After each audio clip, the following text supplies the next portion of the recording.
Hi hello ವೀಕ್ಷಕರೇ, welcome back to my YouTube channel. ಹೇಗಿದ್ದೀರಾ ಎಲ್ಲರೂ? ಐ ಹೋಪ್ ಎಲ್ಲರೂ ಕೂಡ ಚೆನ್ನಾಗಿದ್ದೀರಾ ಅಂತ ಅಂದ್ಕೊಳ್ತಾ ಇವತ್ತಿನ ವಿಡಿಯೋನ ಶುರು ಮಾಡ್ತಾ ಇದ್ದೀನಿ. ಅದಕ್ಕೂ ಮುಂಚೆ ತಾವೇನಾದರೂ ಫಸ್ಟ್ ಟೈಮ್ ನಮ್ಮ ಚಾನಲ್ನ ವಿಸಿಟ್ ಮಾಡಿದರೆ ಪ್ಲೀಸ್ ಚಾನಲ್ನ ಸಬ್ಸ್ಕ್ರೈಬ್ ಮಾಡ್ಕೊಳ್ಳಿ. ಹಾಗೆ ವಿಡಿಯೋ ಇಷ್ಟ ಆದರೆ ಲೈಕ್, ಶೇರ್ ಆ್ಯಂಡ್ ಕಮೆಂಟ್ ಮಾಡೋದನ್ನು ಮರಿಬೇಡಿ ಸ್ನೇಹಿತರೆ. ಸೊ ಬನ್ನಿ ಇವತ್ತಿನ ವಿಡಿಯೋನ ಶುರು ಮಾಡ್ಕೊಳ್ಳೋಣ. ಮಗಳು ದೊಡ್ಡವಳಾದ ಮೇಲೆ ತಾಯಿಗೆ ಒಳ್ಳೆಯ ಸ್ನೇಹಿತೆಯಾಗುತ್ತಾಳೆ.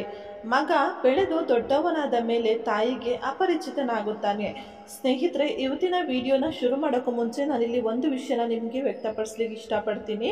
ಸೊ ಖಂಡಿತವಾಗ್ಲೂ ಇದನ್ನ ಗಮನ ಕೊಟ್ಟು ಕೇಳಿ. ನಾನು ಇವತ್ತಿನ ವಿಡಿಯೋದಲ್ಲಿ ಹೇಳ್ತಾ ಇರುವಂತಹ ವಿಷಯ ಪ್ರತಿಯೊಬ್ಬರಿಗೂ ಅಪ್ಲೈ ಆಗಬೇಕು ಅಂತ ಖಂಡಿತವಾಗ್ಲೂ ಇಲ್ಲ. ಯಾಕಂದರೆ ನಾವು ಸಹಜವಾಗಿ ನೋಡಿರೋ ಥರ ಗಂಡು ಮಕ್ಕಳು ತಾಯಿಯನ್ನ ಜಾಸ್ತಿ ಇಷ್ಟಪಡ್ತಾರೆ, ಹೆಣ್ಮಕ್ಳು ಅಪ್ಪನ ಜಾಸ್ತಿ ಇಷ್ಟಪಡ್ತಾರೆ. ಸೊ ಈ ರೀತಿಯಾಗಿ ನೇಚರ್ ಇರೋದು ತುಂಬಾ ಸಹಜ. ನಿಮ್ಮೆಲ್ಲರಿಗೂ ಕೂಡ ಅನುಭವ ಕೂಡ ಆಗಿರ್ಬೋದು, ಹಾಗೆ ಗೊತ್ತಿರ್ಬೋದು ಅಂತ ಕೂಡ ಅಂದ್ಕೊಳ್ತಾ ಇವತ್ತಿನ ವಿಡಿಯೋನ ಶುರು ಮಾಡ್ತಾ ಇದ್ದೀನಿ.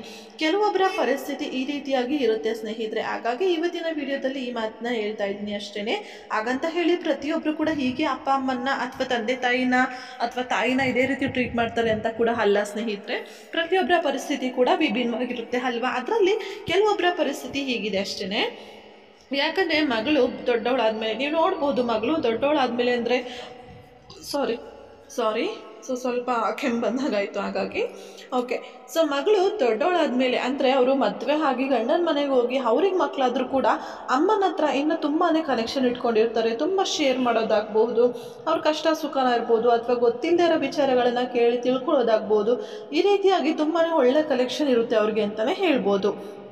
ಆದರೆ ಗಂಡು ಮಕ್ಕಳನ್ನ ನೋಡಿಬೇಕಾದ್ರೆ ನೀವು ಬೆಳೀತಾ ಬೆಳೀತಾ ಬೆಳೀತಾ ಅಟ್ಯಾಚ್ಮೆಂಟು ಸ್ವಲ್ಪ ಕಡಿಮೆ ಆಗ್ತಾ ಹೋಗುತ್ತೆ. ನಾನು ಮುಂಚೆನೇ ಹೇಳಿದಾಗೆ ಪ್ರತಿಯೊಬ್ಬರಿಗೂ ಕೂಡ ಅಲ್ಲ ಸ್ನೇಹಿತರೆ, ಕೆಲವೊಬ್ಬರಿಗೆ ಮಾತ್ರ ಅಟ್ಯಾಚ್ಮೆಂಟ್ ಅನ್ನೋದು ಮುಂಚೆಗಿಂತ ಸ್ವಲ್ಪ ಅವ್ರು ದೊಡ್ಡವ್ರು ಆಗ್ತಾ ಕಾಲೇಜ್ಗೆ ಆಗ್ಬೋದು ಅಥವಾ ಜಾಬಿಗೆ ಹೋಗ್ಬೋದು, ಮದುವೆ ಆಗ್ಬೋದು. ಸೊ ಈ ರೀತಿಯಾಗಿ ಹೋಗ್ತಾ ಸ್ವಲ್ಪ ಅಟ್ಯಾಚ್ಮೆಂಟ್ ಕಡಿಮೆ ಆಗುತ್ತೆ ಅಂತಲೇ ಹೇಳ್ಬೋದು. ಸಾರಿ ಸ್ನೇಹಿತರೆ. ಹಾಗೆ ನಾನು ನಿಮಗೆ ಹೇಳ್ದಾಗೆ ಪ್ರತಿಯೊಬ್ಬರಿಗೂ ಅಲ್ಲ, ಕೆಲವೊಬ್ಬರಿಗೆ ಚಿಕ್ಕ ವಯಸ್ಸಿಗಿಂತ ಇನ್ನು ಬೆಳೀತಾ ತಾಯಿ ಜೊತೆ ಅಟ್ಯಾಚ್ಮೆಂಟ್ ಜಾಸ್ತಿ ಆಗುತ್ತೆ. ಬಟ್ ನಾನು ಈ ವಿಡಿಯೋದಲ್ಲಿ ಕೊನೆಯಲ್ಲಿ ಹೇಳೋದಿಷ್ಟೇ ಸ್ನೇಹಿತರೆ, ಅಪ್ಪ ಅಮ್ಮನ ಹತ್ರ ಅಟ್ಯಾಚ್ಮೆಂಟ್ ಅನ್ನೋದು ಯಾವಾಗಲೂ ಒಂದೇ ರೀತಿಯಾಗಿರಬೇಕು ಸ್ನೇಹಿತರೆ. ಅಫ್ಕೋರ್ಸ್ ನಾವು ಕೋಪ ಮಾಡ್ಕೊಳ್ಳೋದು ಸಹಜನೇ, ಆದರೆ ಅದು ಶಾಶ್ವತವಾಗಿರಬಾರ್ದು ಅಷ್ಟೇ ಅಂತ ನನ್ನ ಈ ಒಂದು ವಿಡಿಯೋದ ಉದ್ದೇಶ ಆಗಿದೆ ಅಷ್ಟೇ. ಯಾಕಂದರೆ ತುಂಬ ಜನ ಇವಾಗ ಕೋಪ ಮಾಡ್ಕೊಳ್ಳೋದಾಗ್ಬೋದು ಅಥವಾ ಅಪ್ಪ ಅಮ್ಮನ ದೂರ ಇಡೋದು, ಇದೆಲ್ಲ ಸಹಜನೇ. ಸೊ ಹೌದು, ಕೆಲವೊಂದು ಮನಸ್ತಾಪಗಳು ಬರುತ್ತೆ. ಸೊ ಹಾಗಂತ ಹೇಳಿ ಯಾವಾಗಲೂ ಮಕ್ಕಳದ್ದೇ ತಪ್ಪಿರುತ್ತೆ ಅಂತ ಕೂಡ ಹೇಳೋಕ್ಕಾಗಲ್ಲ. ಕೆಲವೊಮ್ಮೆ ಅಪ್ಪ ಅಮ್ಮದು ಕೂಡ ತಪ್ಪಿರುತ್ತೆ. ಬಟ್ ಆದಷ್ಟು ಪರಿಸ್ಥಿತಿನ ಮ್ಯಾನೇಜ್ ಮಾಡಿ, ಸೊ ನಿಮ್ಮ ಕೈಲಿ ಸಾಧ್ಯ ಆದರೆ ಒಟ್ಟಿಗೆ ಇದ್ದು ಸಂಸಾರನ ಮುಂದೆ ನಡೆಸ್ಕೊಂಡು ಹೋಗೋದಕ್ಕೆ ಪ್ರಯತ್ನ ಪಡಿ ಅಂತ ಹೇಳ್ತಾ ಇವತ್ತಿನ ವಿಡಿಯೋ ಮುಗಿಸ್ತಾ ಇದ್ದೀನಿ. ವಿಡಿಯೋ ಇಷ್ಟ ಆದರೆ ಲೈಕ್ ಮಾಡಿ, ಶೇರ್ ಮಾಡಿ, ಹಾಗೆ ಚಾನಲ್ ಸಬ್ಸ್ಕ್ರೈಬ್ ಮಾಡ್ಕೊಳ್ಳೋದನ್ನ ಮರಿಬೇಡಿ ಸ್ನೇಹಿತರೆ.